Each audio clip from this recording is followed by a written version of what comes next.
कोई है? कोई है वहां?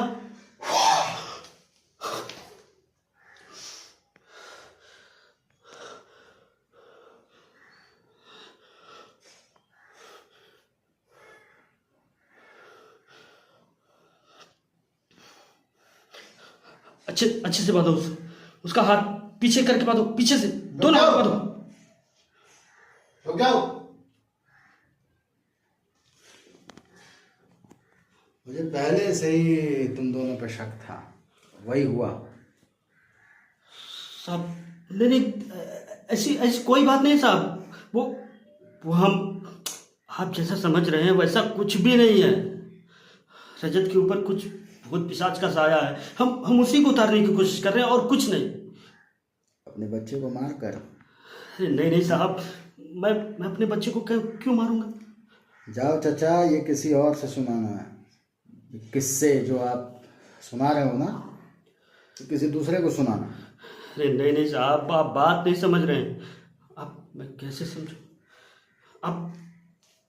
आप इधर आइए, मैं आपको अच्छे से बताता हूँ, सब कुछ बताता हूँ। आप इधर आइए। कहाँ लेके जा रहे हैं? आइए तो सही, आइए आइए, इधर आइए, एक मिनट। इधर, अब यहाँ बैठिए, बैठिए साहब, यहाँ बैठिए, आराम से बैठिए। कहानी बहुत लंबी है, मैं आपको बताता हूँ। उसको पकड़ के रखो, भाग जाएगा नहीं तो कहीं से। ओए, उसको खोलो, बच्चे को खोलो। नहीं नहीं साहब, वो भाग जाएगा। वो, आप जानते नहीं हैं, उसके ऊपर भूत का साया, वो भाग जाएगा साहब, बात मानिए। कैसी बात कर रहे हो? हमारे सामने बांधोगे बच्चे को? खोलो। आप इनकी माँ है ना, आप इनको पकड़ के रखो। और बाबा आप बैठे रहना, भागना नहीं इधर कहीं। बैठ, बताओ। हाँ, उसको पकड़ के रखो साहब। ये ये जो कुआं है ना, ये कुआं जो आप देख रहे हो, ये कुआं हमने बहुत साल पहले बंद कर दिया था। और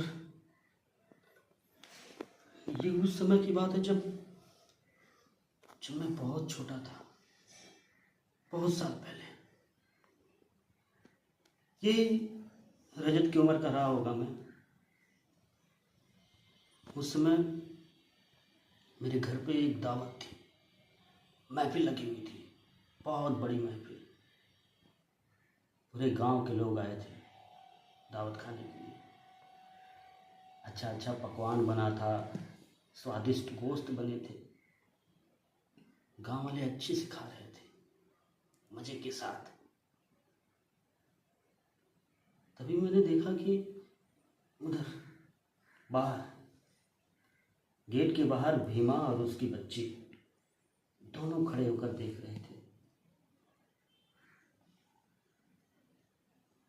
वो छोटी जाति के थे ना, बाहर से देख रहे थे? जी हाँ, छोटी जाति के थे इसलिए। हाँ। अंदर आने नहीं दिया उसे। भीमा बेचारा अपनी बेटी के लिए खाना मांगता रहा, लेकिन किसी ने उसको खाना नहीं दिया। मुझसे ये सब देखा नहीं गया। मैंने एक प्लेट उठाया और खाना रखा और भीमा की बच्ची को दे दिया। वो खाना खाने ही वाली थी कि तब तक मेरे पिताजी 4 आदमियों को ले करके भीमा की कुटाई करने लगे, उसे मारने लगे, मार मार के उसको भगा दिया। वो बच्ची बेचारी खाना खा भी नहीं पाई और रोते हुए चली गई। फिर दावत खत्म हुई, सारे गांव वाले खाना खाने के बाद अपने अपने घर को चले गए। लेकिन भीमा को उसकी बच्ची की भूख बर्दाश्त नहीं हुई। वो रात के अंधेरे में वापस आया खाना लेने के लिए, और आकर के मेरी रसोई में घुस गया खाना चुराने के लिए। वो खाना चुरा के जा ही रहा था कि तब तक कोई बर्तन उससे टकराया और नीचे गिर गया। और बर्तन की आवाज़ सुन के मेरे पिताजी उठ गए, भीमा को दौड़ा लिए और मारने लगे। भीमा किसी तरह से उठ के भागा, लेकिन भाग ही रहा था कि तब तक उसका पैर पत्थर से टकराया और भीमा इसी कुएं में जाके गिर गया। पिताजी उस कुएं के पास जाके खड़ा हो गए कि भीमा निकलेगा तो अभी मारूंगा उसे, लेकिन भीमा निकला नहीं। वे कुएं में ही दम तोड़ चुका था। फिर सवेरे भीमा की बच्ची बेचारी रोते हुए आई भीमा को ढूंढते हुए, और वो भी कुएं में उतर गई। पिताजी थोड़ी देर बाद आए, कुएं को ढक दिए। उनको लगा कि पुलिस वालिस आएगी और जो है मामला बहुत आगे बढ़ जाएगा, केस हो जाएगा। इसी वजह से कुएं को ढक दिए। मैं उनको बोलता रहा कि भीमा की बच्ची अंदर है, जिंदा है, उसे बाहर निकालिए, वो मर जाएगी, लेकिन पिताजी मेरी एक भी नहीं सुनी और कुएं को हमेशा हमेशा के लिए बंद कर दिया।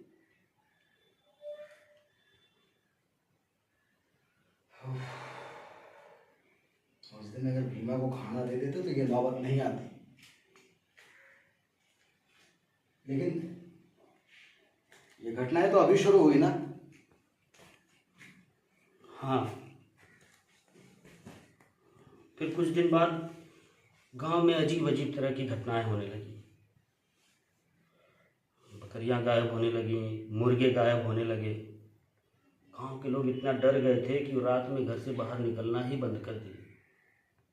उनको लगा कि कोई चोर है जो ये सब कुछ कर रहा है, लेकिन चोर नहीं, वो भीमा की आत्मा ही थी जो भूख से तड़प तड़प के मरी थी।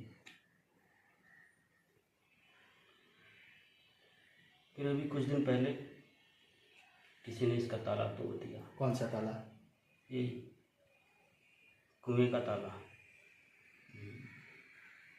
जब गांव में ये सब घटनाएं हो रही थी तो मैंने एक तांत्रिक को बुलाया, किसी बाबा जैसे तांत्रिक को बुला करके पूजा पाठ करवाया और तंत्र मंत्र से इस कुएं को बंद करवा दिया। यही बाबा, यही तांत्रिक? हाँ, ऐसे ही थे। बेटर लगेगा। तो भीमा की आत्मा को भी इसी में कैद करवा दिया और ताला लगा दिया। लेकिन अभी 2 हफ्ते पहले किसी ने फिर ताला तोड़ दिया और ढक्कन हटा दिया। कौन तोड़ा? पता नहीं।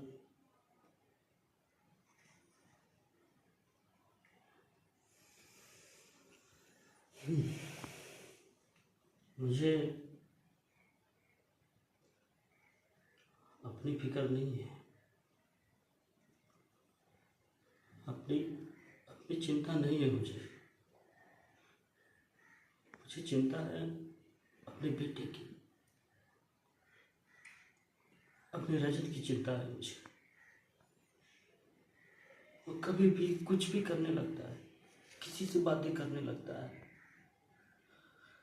पेड़ में सर मारने लगता है, रात को अपने आप निकल जाता है। उसकी हालत दिन ब दिन खराब होती जा रही है। ये जरूर उसी भीमा की आत्मा का साया है। अब जो है सो है, लेकिन आप अपने बच्चे की फिक्र मत करिए। इसके लिए अस्पताल हैं, डॉक्टर्स हैं, और आप लोग सब आइए हमारे साथ, थाने चलिए। ऐसे तो होगा नहीं कि हम आपको छोड़ दें और आप अपने बच्चे को बांध के मारे। ये तो कानून अलाउ नहीं करेगा। ये तांत्रिक साहब आप भी आइए, उठिए, आइए।